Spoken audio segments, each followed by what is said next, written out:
Good afternoon. I hope I'm not gonna talk in a way that gets annoying because of this sound. Glad to see so many of you back after the lunch. I hope you guys can stay awake. Otherwise I will throw some stuff into the audience. First of all, a really short question, because I'm used to speak to audiences who are quite familiar with SAP already, but I have the feeling that not everybody knows SAP maybe. Can I see some hands who knows SAP as a vendor? Oh, okay, that's already quite comforting. Any of those people, are you working with SAP also in your company? Can I see some hands of the people who work with SAP in their company? That's already less. All right. I want to make this as interactive as possible. So guys, if you have any questions, just feel free to shout or scream or whatever. Well, I'm Joris. A short introduction. I work with SAP for quite some time already. I did an implementation for the Ministry of Defense like 11 years ago, and by then started doing more into security specifically related to SAP. And I also do SAP security related research and found like over 70 vulnerabilities in SAP software. That sounds like a lot, and it is. If you know how simple they are to find, you would be amazed. Yeah, first of all, head off to the Luxembourg hackers. They already captured our national flag like, I don't know, 200 years ago. So that's some next level shit to capture the flag. Well done, guys. Okay, a short introduction about SAP. It's one of those monolithic, big enterprise applications that in general people don't want to touch, because if it breaks, it might break your company. Quite often it stores all your business critical data. It's used for automating those processes that are really in the core of your enterprise, like logistics, like sales, like production, like whatever. Their range of functionality is really broad. They have over 300,000 customers worldwide, and they say that of every 74% of the world's financial transactions touch an SAP system somewhere. So this stuff is huge. It's not that visible always within companies.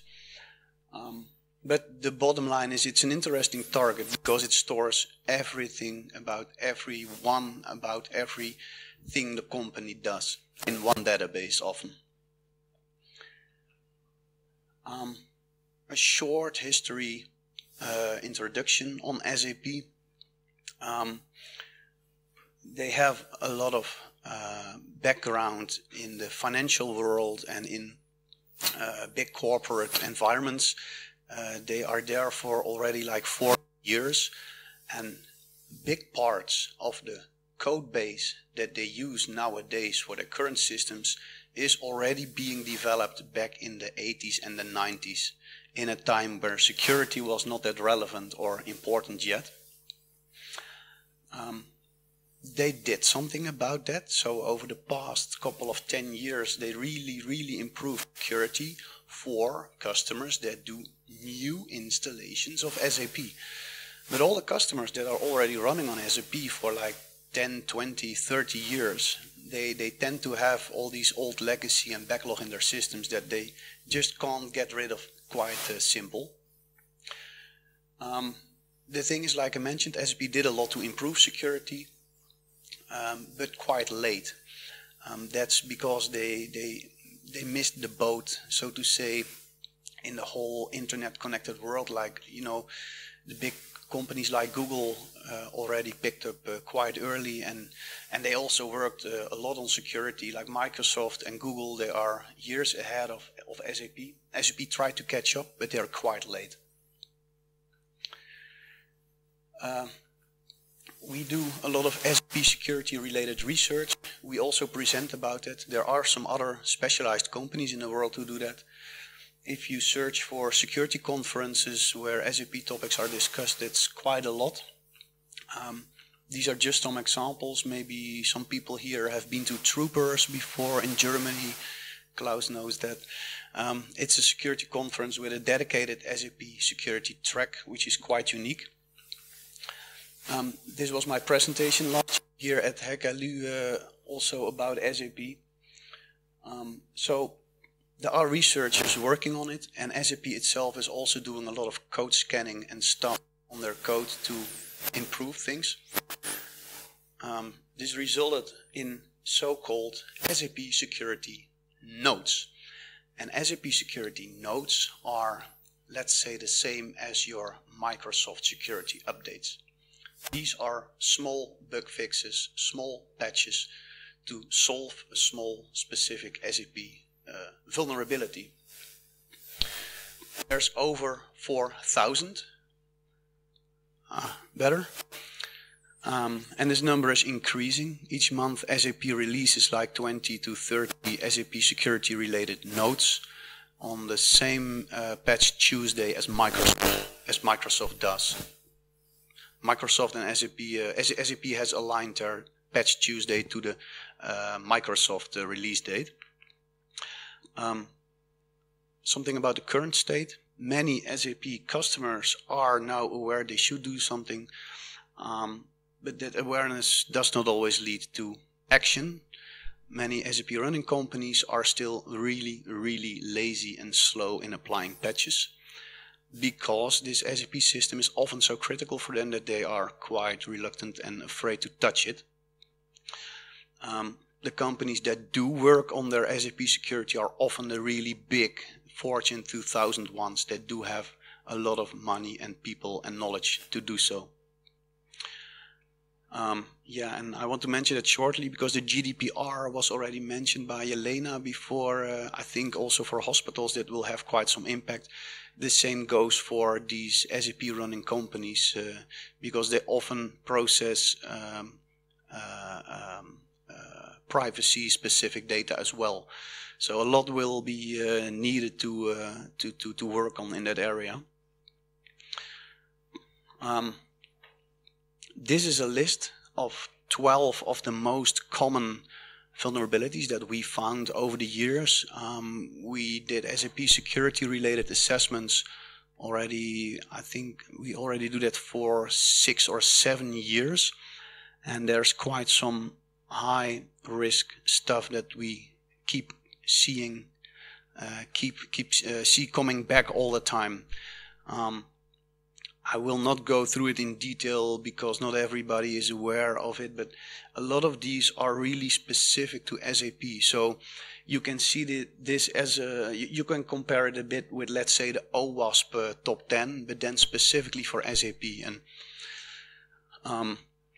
I guess a lot of those things will not say too much to people from outside the SAP world, but what's the most important one, which keeps coming back on number one, is missing SAP security notes, so missing patches, and that's what I want. That's the thing I want to zoom in on today. Yeah, this is related to a question I get a lot because people say, yeah, well, we don't hear too often that SAP running companies are in the news because they got hacked. Well, there are definitely examples. The thing is, I think in real life the number is much higher because by default SAP running customers have all the logging switched off, so most customers wouldn't even know if they got hacked. And this is an example from maybe 2 years ago, where USIS, which is a private background investigative company in the US, they do background checks for the American government. They were hacked, as the story goes, by the Chinese. It's not confirmed, by the way, but yeah, you know how those things go. They got hacked anyway, and a lot of important data about employees working for the American government, those records were stolen, which ultimately led to the United States government to stop the contract with this company, with this particular company, which ended up in this company going bankrupt. And they had like a $3 billion a contract with the government. So you can imagine that this was killing for them, and it got them out of business. So this is quite a good example of things that can go wrong.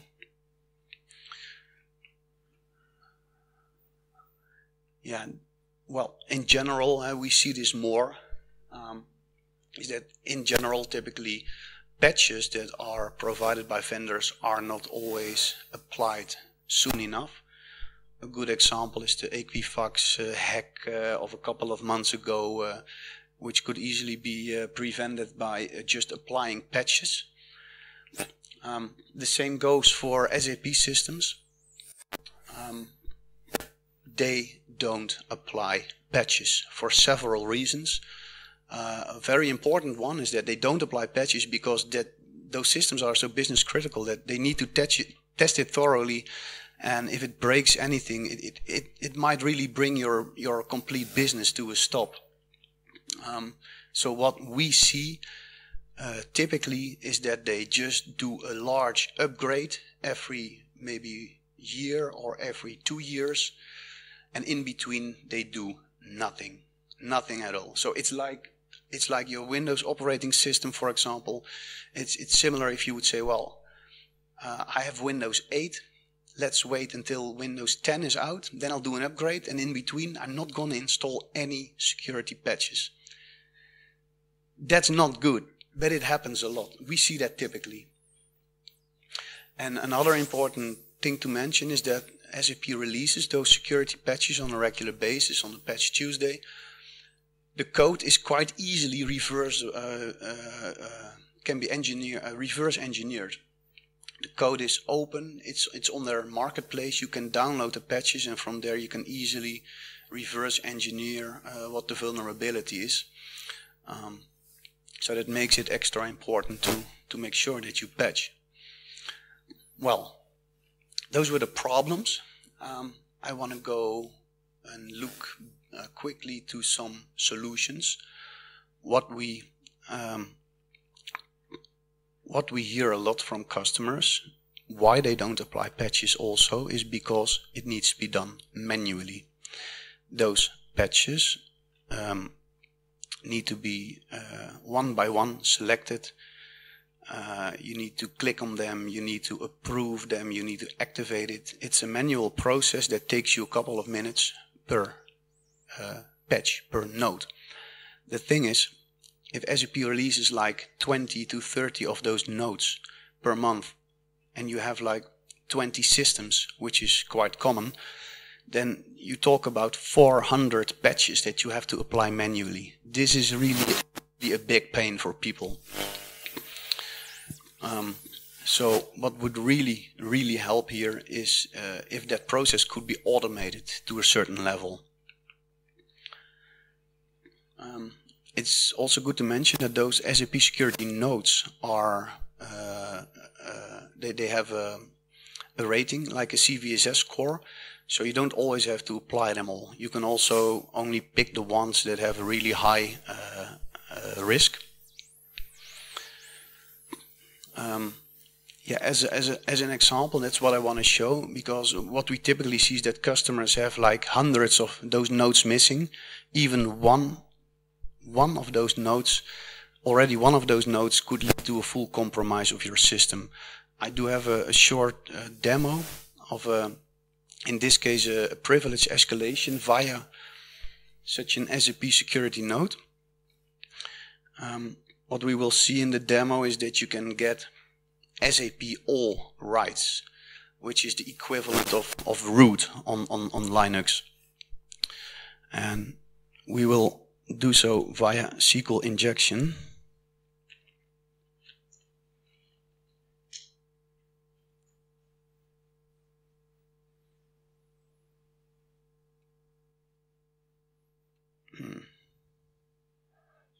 Oh, it's running.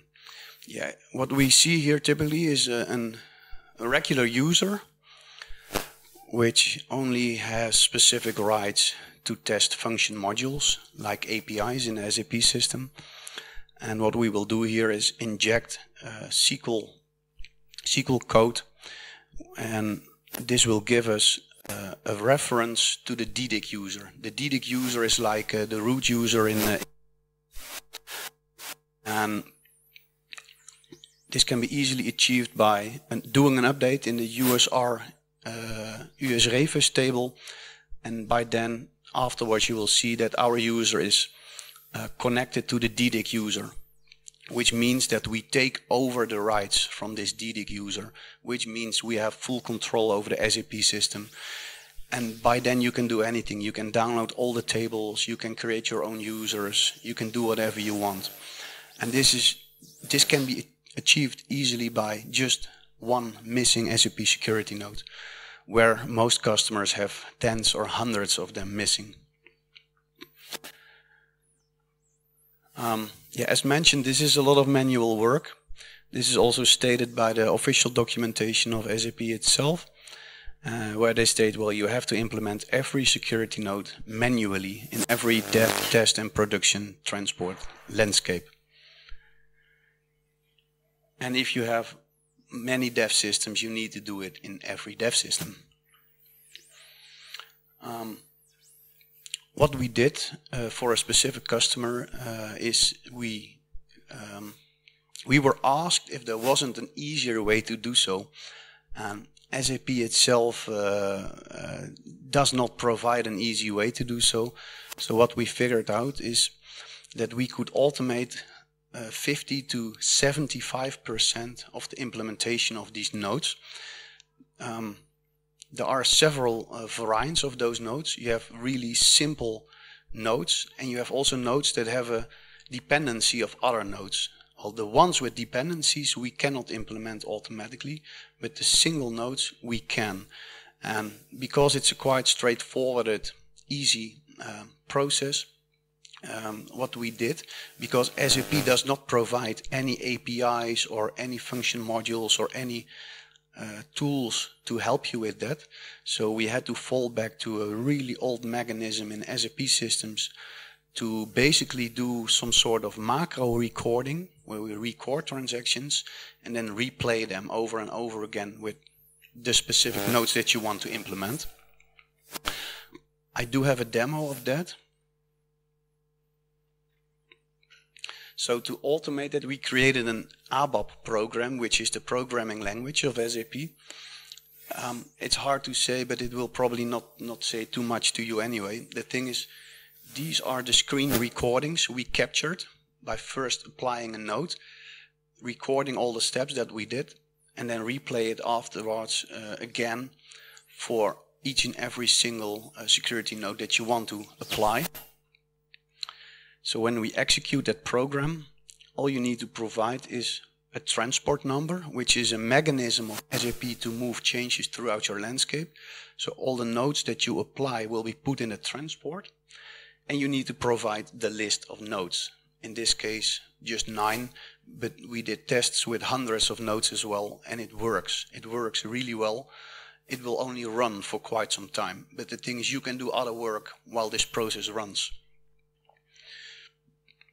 In this particular case, it's hard to see, but there's, out of the 9, I think 6 are implemented automatically, which is 2/3 of the work that you don't have to do manually. And in this case, it's just 6 nodes. But you can imagine if it's like a couple of hundred and you have a lot of systems, this will definitely save you a lot of work.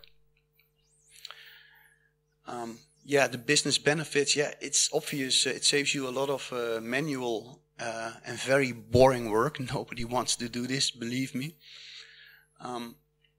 Yeah, and also what we saw at this customer is that they raised the frequency where they applied patches, because it was not so much work anymore. They could quite easily say, okay, instead of once every 3 months, we will do it every month. It saves you time, and it's good for compliancy as well. Yeah, concluding, well, especially with, and that's also what we see a lot, is more and more customers tend to connect their SAP systems to the internet because they want to, you know, communicate with SAP using partners, vendors, They have interfaces to the government, for example. Employees need to access those systems from home, so they are being internet connected way more than in the past. So risk is getting higher. GDPR is coming. So it's really up to customers now to start working on the security of their SAP systems, and tooling like this might help. Yeah, and as said, even one single missing node can lead to a fully compromised system, so they really need to step up. And yeah, the good thing is a lot of this work can be automated. Yeah, that's the biggest part of the presentation. I hope it was quite clear, although maybe the tooling itself wasn't that clear yet. It's good to mention the tooling itself, it's not, we cannot publish it like open source tooling because it's SAP specific coding. However, if there are people interested in using the tooling, I can quite easily help you setting up something similar. So if there's interest for the tooling, please let me know afterwards and I'll send you some documentation. That the thing is, we cannot publish everything online because SAP is not always too happy about it. And to make it work, you need to do some, it's not like SAP has its own proprietary protocols and stuff, so it can be quite a pain to set up. But if there's people interested in this stuff, I'd be happy to tell you more about it and give you some good pointers and parts of the code. Yeah, if there's any questions, please do let me know. I'm gonna grab the mic.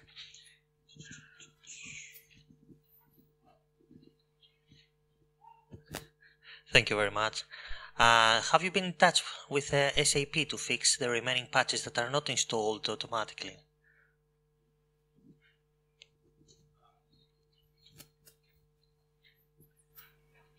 Yeah, thanks.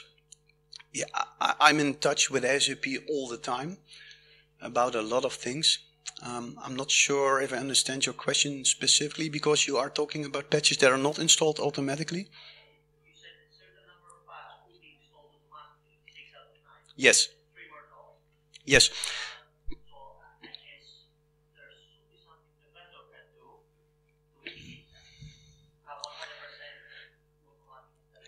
The thing is that we can apply the ones that are quite simple.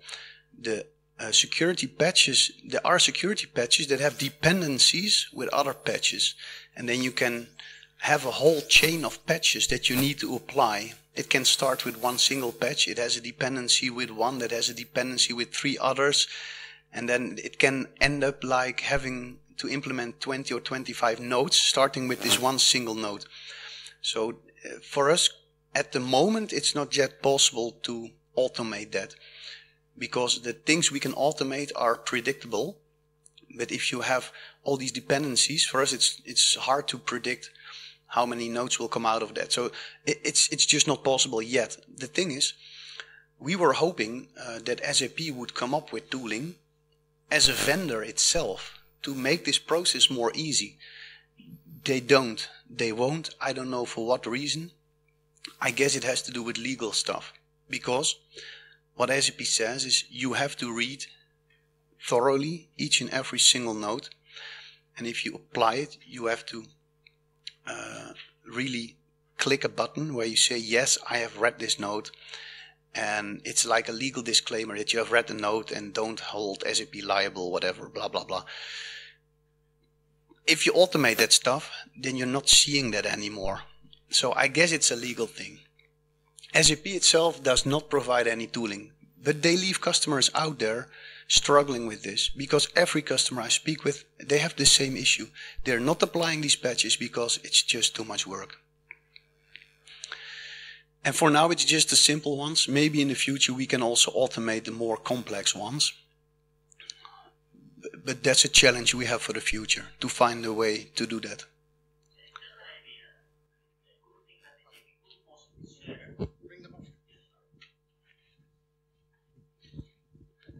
In that case, I think that the SAP might be easier to share is something like an XML schema that will have drawn up all the dependencies, and they can update once they add new patches. I think that's something even Microsoft as a vendor has. So SAP being around for long enough, it won't compromise on anything on their side, giving a map of dependencies. But that's of course big bold words, but just throwing some ideas there. It is a good idea, and I think in the end it can be done. All the dependencies, they can be mapped, but that's a lot of work. And yeah, you say, well, even Microsoft has that. Well, yes, but you cannot compare those two always. It's quite hard. And SAP does a lot of efforts. I must admit that they do a lot of efforts to improve things. But the hard thing for them is that they have to deal with this backwards compatibility, which goes back 20, 30, 40 years. And that's quite hard for them. So, but yeah, that shouldn't be an excuse to not do anything. That's the point. And yes, dependencies can be mapped. We are working on something like that.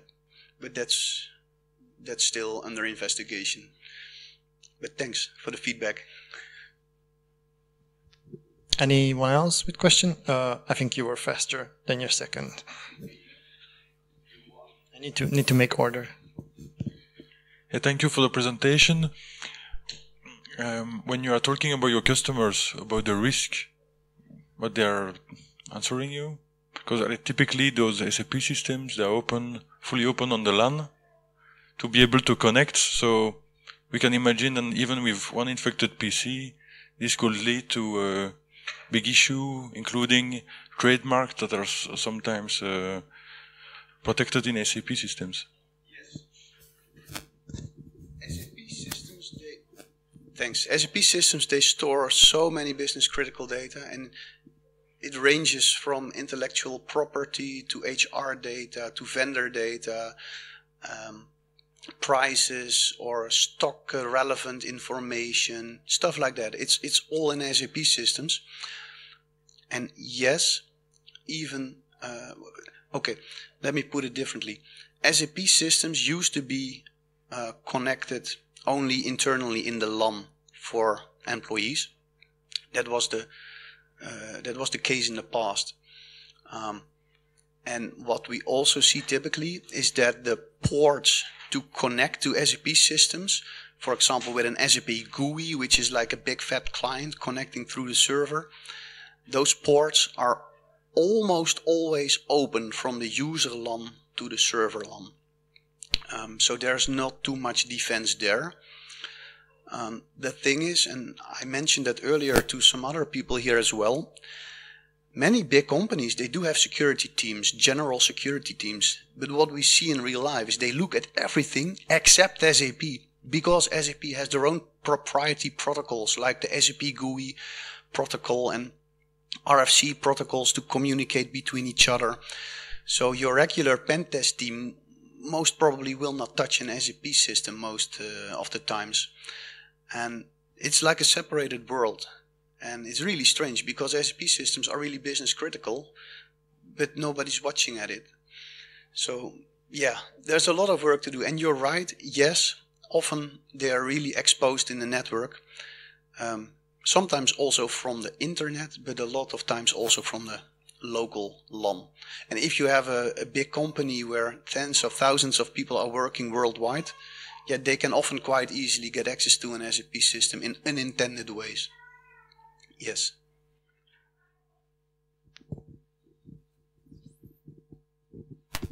Thank you. I was curious, in your experience, even once you put in the patch, you go from development to testing.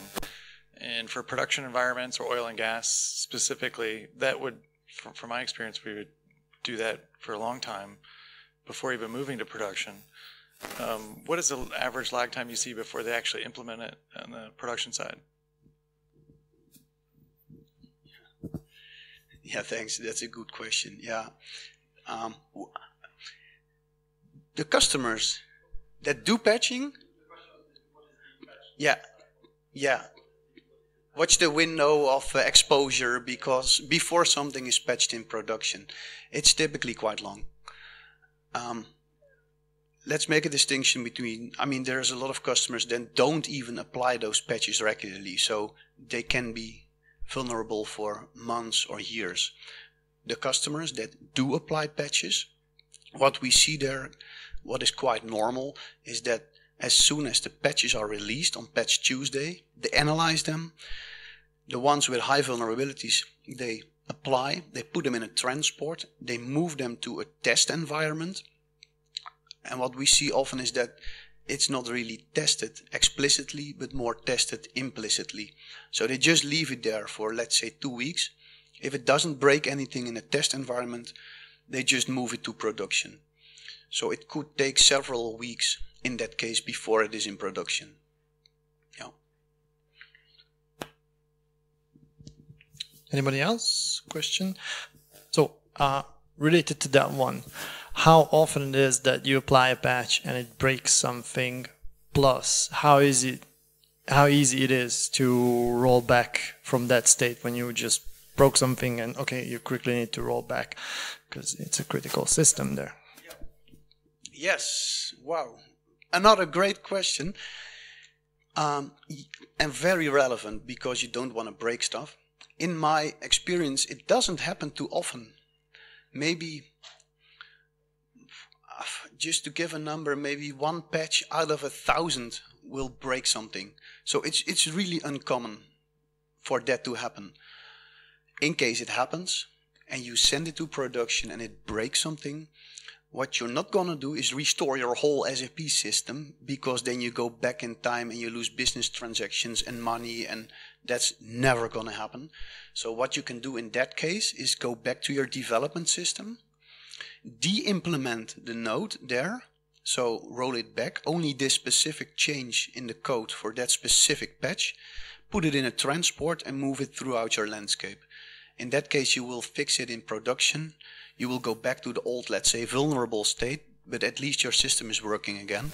And then you can find other ways to fix it. Yeah. One last addition, what we also sometimes see, although it's very rare, but people fixing it directly in production with all kind of crazy code. Don't do that, because that's a no-go.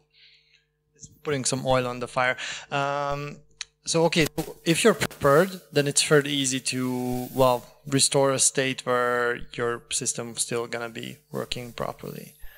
Okay, so in that case, based on what you said, and if you roll out automated patches, it's really just like this legal fear, or you don't really have any information on why SAP is really shying away from doing this more automated, okay, apart from dependencies, but the ones that you can just deploy and it doesn't occur, because even now with Windows patches, okay, we have sometimes problems with it, but blue screen of that is really not that common anymore, so it's hard to hide behind that.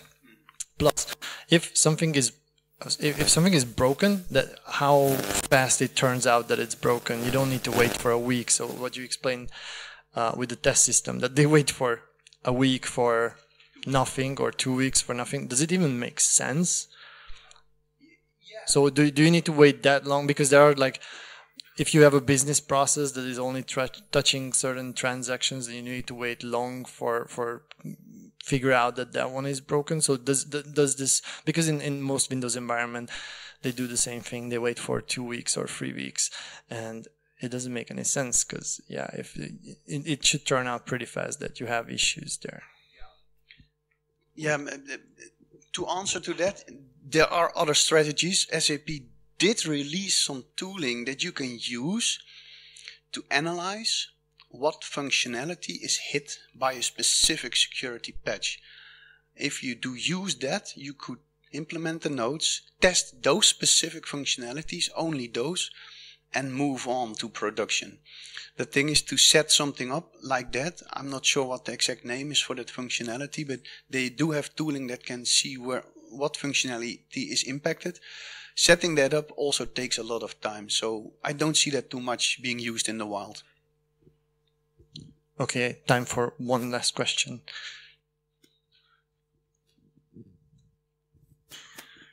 I think a lot of the security problems around SAP are connected to the complexity of the total system. There's so many different platforms on SAP, applications and so on, front-end, middle-end and back-end servers and web-facing services. I read a lot of blogs about SAP Security published by the company ERP Scan. And they also do a lot like you, like work in finding SAP vulnerabilities and writing about them. And honestly, it seems to me that every company that has SAP just need to get phished once and they're totally hacked. They are literally wide open for lateral movement and persistence. So if they were Oracle, they would claim that they find and remove most of the vulnerabilities themselves and that it's not really a risk to their customers. But they're not Oracle, so they have not really claimed this. But how can that the customers justify the risk? Of course, they can't live without SAP, so it's a business-critical mission critical application. But shouldn't there be a way to do that more securely?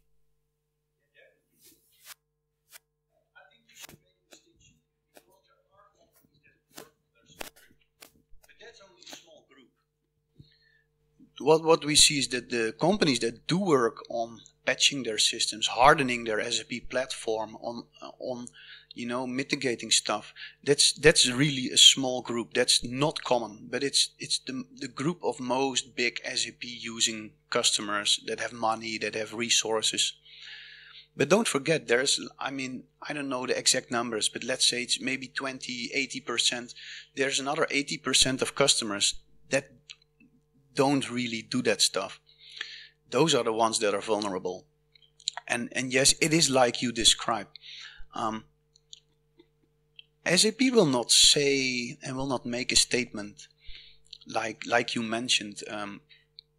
And honestly, they do a lot, but it's really a shared responsibility.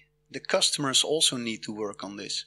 And as long as they don't pick it up, SAP can create patches, SAP can make white papers, SAP can do everything they want.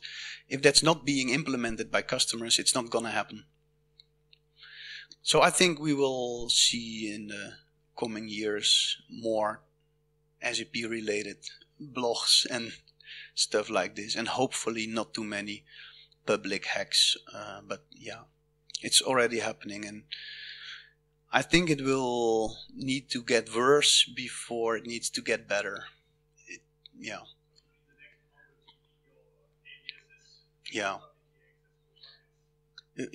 Well, I'm not sure, I discussed this before. I did some investigation on the internet where I used MassScan to just scan the whole IPv4 range worldwide to see what SAP systems are connected and what ports are there open and what versions are they using. And yeah, there are so many.